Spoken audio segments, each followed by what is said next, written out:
Institut Agama Islam Negeri Syekh Abdurrahman Siddiq Bang.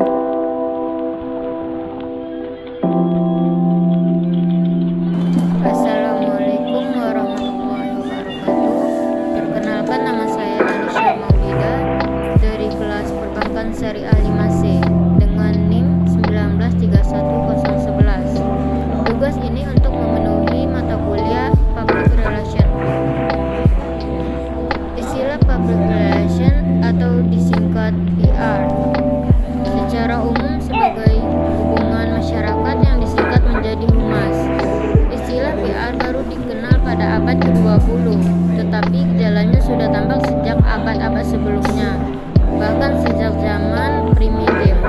Unsur dasarnya adalah memberikan informasi, membujuk dan mengintegrasikan hayalat dalam kehidupan masyarakat. Hubungan yang diharapkan adalah hubungan yang harmonis. Harmonis dalam artian saling pengertian dan persesuaian antara kedua belah pihak, satu sama lain saling memperoleh keuntungan dan merasa senang. Pada zaman purba, orang berinteraksi dengan orang lain yang berjauhan, tempatnya melalui tanda-tanda seperti asap di atas gunung atau tabu-tabuhan untuk memberitahukan sesuatu kepada orang lain, atas dasar memelihara hubungan baik dan dengan sesamanya. Dalam peradaban Mesir kuno, para ulama merupakan pakar opini publik dan persuasi.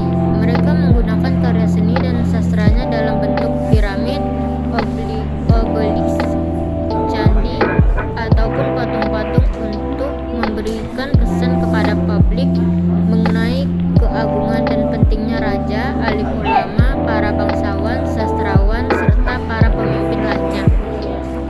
Demikian pula seni dan sastra peradaban Babilonia purba, Assyria purba, dan Persia memberikan kesan kepada kita betapa beraninya dan heroiknya para raja dalam memenangkan peperangan ataupun pertempuran.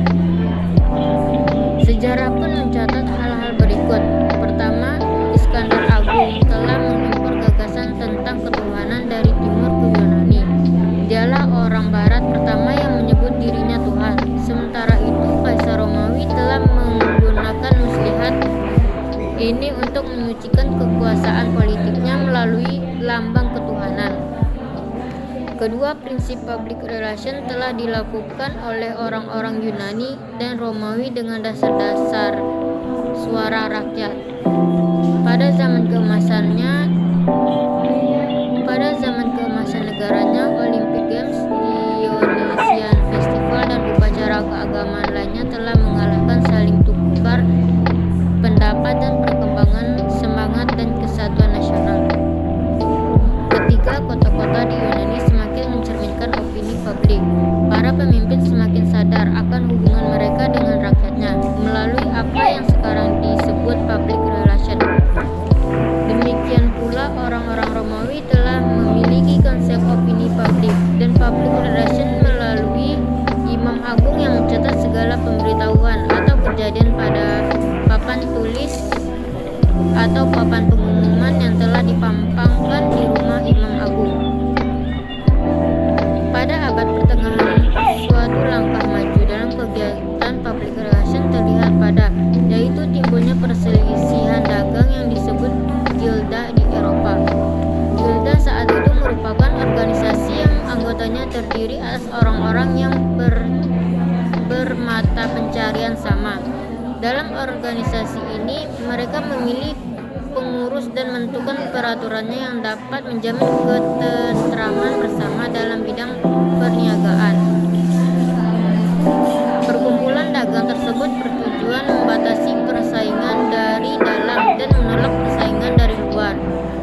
Berusaha meningkatkan hasil produksinya kepada publik dengan mengadakan penerangan atau pemberitahuan tentang kualitas, faedah, dan manfaat barang produksinya bagi pemakai. Dengan pelayanan dan penerangan yang baik itu, perkumpulan dagang itu berhasil merebut pasaran bagi hasil produksinya. Dalam kegiatan tersebut, tampak adanya praktik public relation yang terorganisasi. Oleh karena itu, sebagian besar ahli sejarah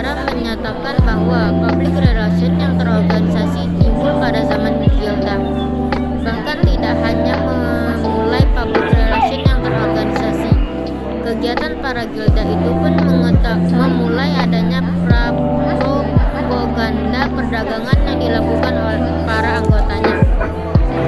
Sebagian orang menganggap bahwa penentu public relation modern adalah Ivy Lee karena ia telah menerbitkan buletin yang berjudul Public Relations in New York secara reguler pada tahun 1921. Selain itu juga membuat dua petunjuk penting sebagai fungsi humas. Pertama, ia menemukan pentingnya memanusiakan bisnis dan membawa humas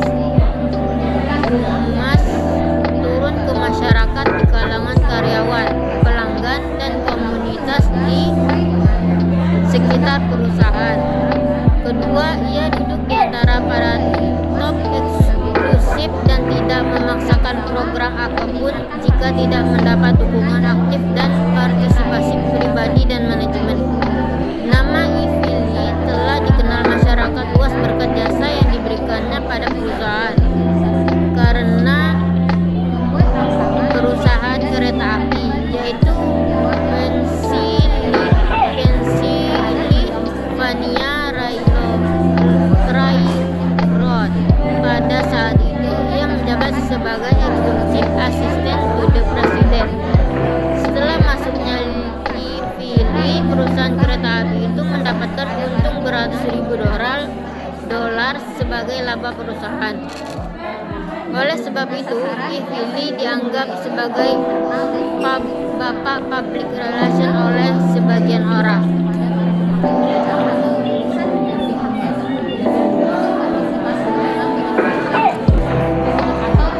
Selanjutnya, asal mula humas. Menurut More, istilah hubungan dengan masyarakat mencakup hubungan dengan masyarakat luas, baik melalui kapabilitas, khususnya fungsi-fungsi organisasi dan sebagainya, berkaitan dengan usaha menciptakan opini publik dan citra yang menyenangkan untuk dirinya sendiri.